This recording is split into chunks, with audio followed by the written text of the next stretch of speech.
Okay guys, so this tutorial is pretty much just basically how to get flawless foundation without necessarily having to wear a lot, and to pretty much how I do my eyebrows. I mean, I did film while I was doing my eyes, but that really was not the main focus. Just the eyebrows, because I have a friend that always asks me how I do my eyebrows, and like, I explain it, but then I guess it's just easier to see it. But yeah, I believe that your eye makeup can just look amazing, and then your face doesn't look that great. And I feel like, I mean, this whole thing is your face. So as a whole, it needs to look put together. So I mean, I don't know. My skin is not perfect. I do have skin issues like discoloration. A lot of women of color have some type of discoloration. I have some, under my eyes, a little bit around my mouth, and also from like what's it called, post acne scarring. So I have that too. I'm human, doesn't mean it doesn't bother me, because it does. I've been trying to get my skin back to normal, but bye. Okay, so first I'm starting off with Urban Decay's Primer Potion. As always, typically I either use that or the Too Faced Shadow Insurance, and I'm making sure that I'm putting the potion on my eyebrows too, to, help them last longer throughout the day. The eyeshadow that I'm using is Max Concrete eyeshadow. It is a grayish type brown color. And I just have a spoolie brush on one side with an angle brush on the other. I actually got this from my local beauty supply store. I want to say it was like between $3 and $5. I'm not sure, because I've had this brush for a really long time. I used to have a Kirkland brand one from Costco, but the brush was a little bit fatter, and this brush is more fine. Like, the brush itself is more fine. But I mean, if you have, a clean spoolie and then your own angle brush, you can use that too. But I just like it because it's a two-in-one combination. I don't have to think about it. Now, what I use to clean up my brows is my MAC concealer in NC45. Typically in foundations and in concealers, I use an NC45. I choose to do that because to me, it looks more natural. And I don't know, I don't know, because I always use a different highlighter. So I don't know. And I prefer the highlighter I use over the concealer look. And if you notice, one thing I don't do to my eyebrows, I don't put the concealer on top of my eyebrows either, because I've never actually done that, but I find that every time I'm watching a video and somebody does that, they have like all these little bumps around their eyebrows, and my skin's already going through something. I don't need none of that extra stuff going on around my eyebrows. So you just want to make sure that the concealer is blended out, as much as you can. And I've always said this, your eyebrows are sisters, they're not twins. So they don't have to look exactly the same, as long as they pretty much, have the same shape. Naturally, one of my eyebrows, well, the one that I keep going back in on, it like has slightly less hair at the top. So I kind of have to like fake it to make it. It's annoying, because just trying to make sure that they're even. I personally pretty much follow the natural shape of my own eyebrow. There is a little bit of hair that's not there. But that is my e.l.f. Lift and Fill eyebrow pencil. On one side is an eyebrow color, and the other side is a highlighter. I only use the highlighter. It's like it's either $3 or $5 from the e.l.f. Studio line. That's probably the best thing I've ever purchased, because I know that a lot of other brands have their own version of it, and it's really expensive. So that is a MAC Pro Longwear eyeshadow in Undefined. I either use saddle or texture normally, but this is like my new favorite, blendy color to blend out everything and make sure everything looks seamless. Plus, it's bigger than my other ones. I feel like I'm gonna hit pan, in a further amount of time away.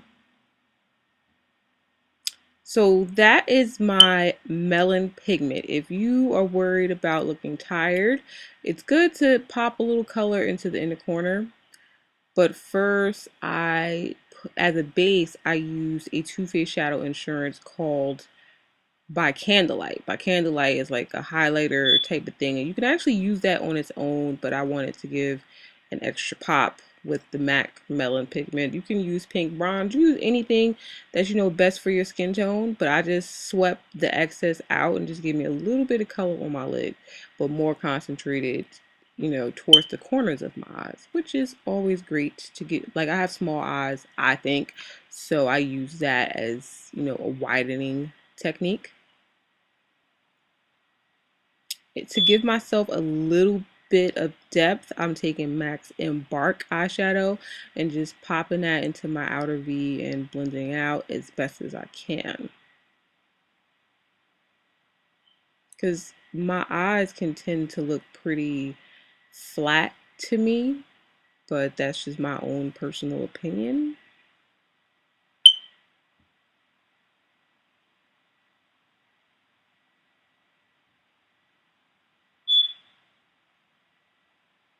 So now I'm taking the Makeup Forever 0L pencil, and of course I'm tightlining my eye. And once I get closer to the inner rim, it's harder for me to do it. Like, I have to stop and like breathe and then do it because I have this thing about getting too close to my eye. And then I'm just sketching out a line with my pencil to do my winged eyeliner, and then I'm just cleaning it up just to make sure that things are pretty even. I'm not going to pretend like I'm the best person at doing winged eyeliner. You know, when I have a good winged eyeliner day, it's good. I mean, it's pretty decent, I guess, but some people I watch on YouTube, it just happens just like that. So always have makeup wipes on hand. So as far as the winged eyeliner, I decided to use my Makeup Forever Aqua Black pencil, but I was just testing a couple strokes on my hand to see how, you know, accurate it's going to be. Plus, to get the excess product off of the brush, because sometimes a lot can come out. And it dries pretty quickly, because I've had other liquid eyeliners that didn't dry quickly, and then like I would blink and then it would just be all on my eyelid. Right now I'm putting, what is it, Benefits Professional Primer, concentrated on under my eyes to, you know, help with creasing. And I think I did put a little bit more on my face somewhere. Now, for me personally, it takes me a while to do winged eyeliner, especially when I'm using this particular eyeliner. When I'm using the MAC Pen Ultimate eyeliner, which pretty much it looks like a felt tip marker, I go a little bit faster. But I just suggest that everyone, if you want to do it, just do short strokes and make sure that your elbow is leaning on something so that you can have a steady hand. I like to try to bring the color all the way into my inner rim just so I can kind of change the shape of my eye, because, you know, makeup is supposed to create the illusion of you having a more almond shaped eye, because technically that is the more desired shape. That's why people contour to make their face more oval, because oval is supposedly the most desired shape, because you can pretty much wear your hair anyway, you know, middle part, side part, you know, whatever.